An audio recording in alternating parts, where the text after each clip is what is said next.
नमस्कार मैत्रिणी, मी अपर्णा पाटणकर अपर्णा ज्वेलरी कलेक्शनमध्ये तुमचं स्वागत करत आहे.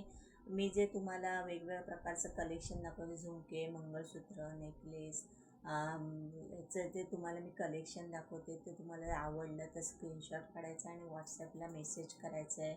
माझं रत्नागिरी रामआळी येथे गेली 20 वर्ष ओंकार ज्वेलरी नावाचं शॉप आहे. आता मी नवीन यूट्यूबला चॅनल चालू केलं आहे, अपर्णा ज्वेलरी कलेक्शन म्हणून. तर जर तुम्हाला मी दाखवलेलं कलेक्शन आवडत असेल तर स्क्रीनशॉट काढायचा आहे, व्हॉट्सअपला मेसेज करायचा आहे, माझ्या व्हिडिओला लाईक करायचं आहे, शेअर करायचं आहे, सबस्क्राईब करायचं आहे. जर तुम्ही रत्नागिरीत आलात तर माझं रत्नागिरी रामआळी येथील ओंकार ज्वेलरी नावाचं शॉप आहे, त्या शॉपला नक्की विजिट करा. माझ्या व्हिडिओला लाईक करा, शेअर करा, सबस्क्राईब करा. रत्नागिरीचं सौंदर्य पाहण्यासाठी रत्नागिरीत अवश्य भेट द्या. तर मैत्रिणींनो, कोकणात येवा, कोकण आपलाच असा. धन्यवाद.